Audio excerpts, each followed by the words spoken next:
Um, so our scenario was the AT was had to come onto the field for a football player, and the EMS went out with them, and they saw it was a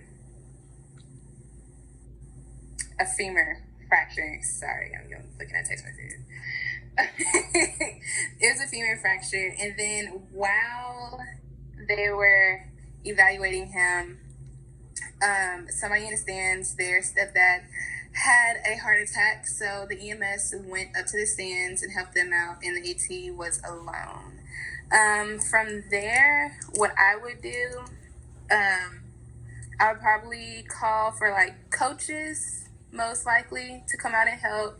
I would do like a neuro screening to see if he's like feeling numbness or tingling, see if he feels like me touching him, or like see if he feels me like touching his leg or like his toes or like anything. Also checking for his pulse, continue to like look out for that.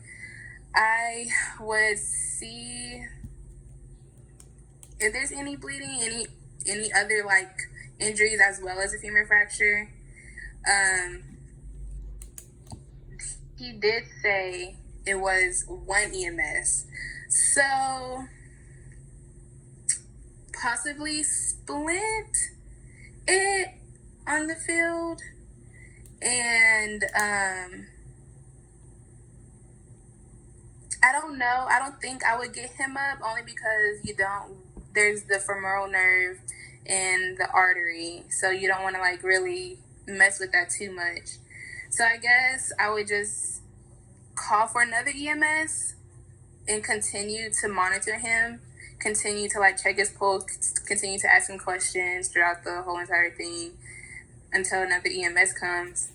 But other than that, I don't think there's anything really you could do for a femur fracture, besides splint it and like spine board him possibly. I don't know. I don't think you'd have to spine board unless he had a cervical injury.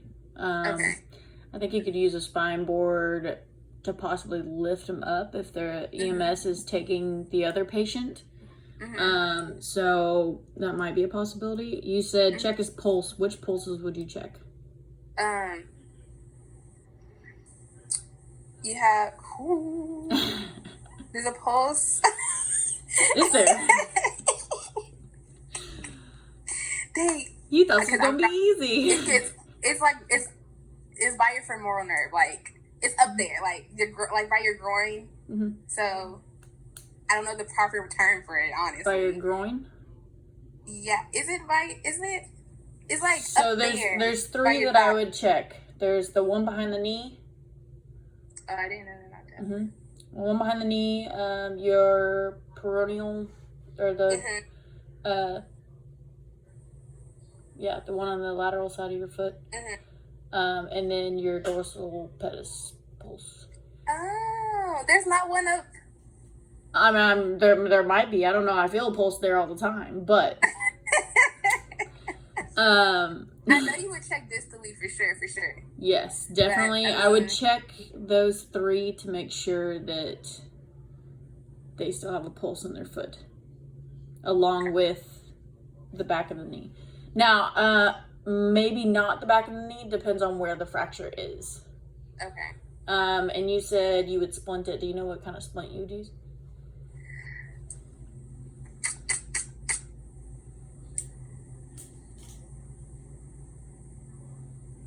Maybe like, I forgot the names, but it's with the pump and the then vacuum splint. What is it called? The vacuum splint. Vacuum splint. I would definitely do that one first, but I would make sure that they're not bleeding, like it's not an open fracture. I don't know if it said it in there. I don't think it was. Okay. Well, I would definitely check still to make sure that there's no blood or anything.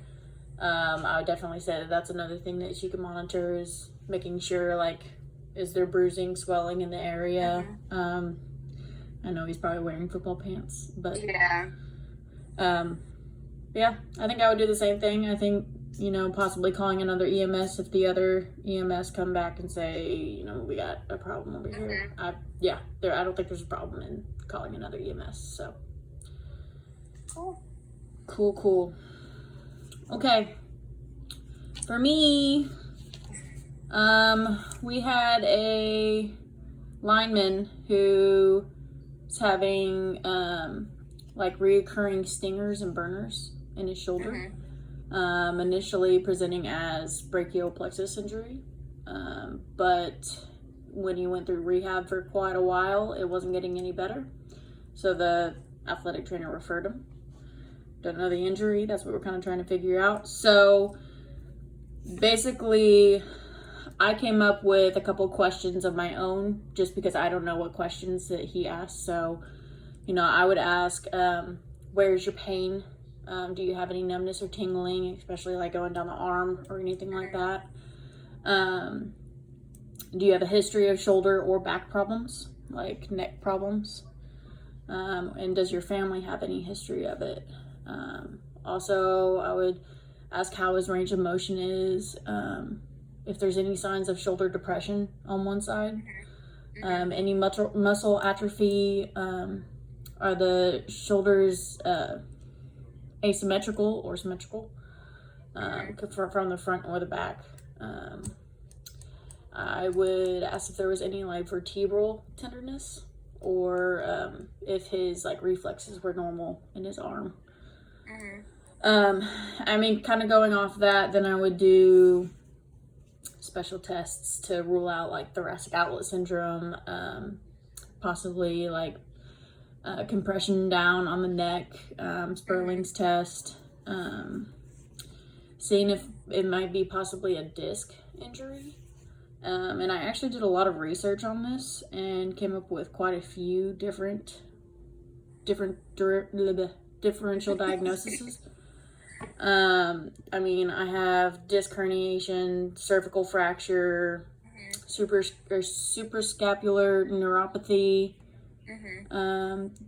a disc disease, spinal cord injury, cervical spine injury, shoulder dislocation possibly. And then I came to a spinal stenosis, which is basically where the spine starts to narrow and it tightens down on the arteries and pinches on the spinal cord and the nerves, and that can cause tingling and numbness and pain down the arm. So I'm leaning towards that more, and that could be caused by disc bulging disc or herniated disc, or even a spine injury. So I'm thinking that I would refer him, because the best way to figure that out is through a CT scan and x-rays and all that good stuff. So, but I would probably lean more towards that. And because I would probably see if I could rule out thoracic outlet syndrome. And if I could rule it out and I know that it might not be a brachial plexus, that's when I would refer, because then I kind of don't know, and I wouldn't want it to be something more serious and be causing damage to it. So that's basically what I would do.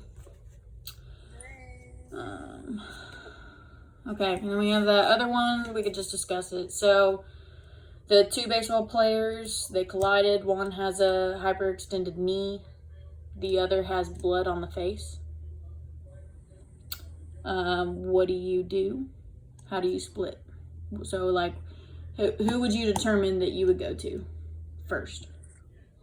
I would say, if you have two people, one goes to each person. But then I would think the blood on his face would be more. You need to focus on him a little bit more, only because you don't know where the cut is, you don't know how deep the cut is, you don't know you just don't know. And it's usually not bleeding out, but it just be a lot of blood. So you want I think that's where the primary evaluation starts. Because, we always say to do your initial evaluation as the injury happens. So I think like when you're running out there to determine, okay, guy with the knee doesn't look broken, possibly could wait. Guy with the face is bleeding. Obviously, you want to stop the bleeding, see how deep the cut is, see if anything's missing. You know, I mean, if it's an eye, there could be like a retinal detachment, and I mean, yeah. So, I mean, nose, it could be fractured and out of place, and I mean, for us, we don't really know how to, you know, put it back. So I would definitely say figure out how or like stop the bleeding first, but I definitely wouldn't crowd them.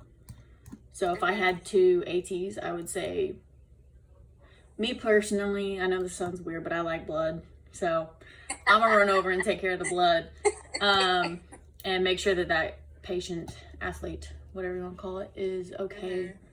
And then, I mean, other than that, I mean, I'll see how the other kid is. If he's okay, then, you know, we'll check him out, figure out if he can continue or not continue, or if we need to refer him. So, I mean, it looks like from the scenario she gave us, just says that he kind of hyperextended his knee.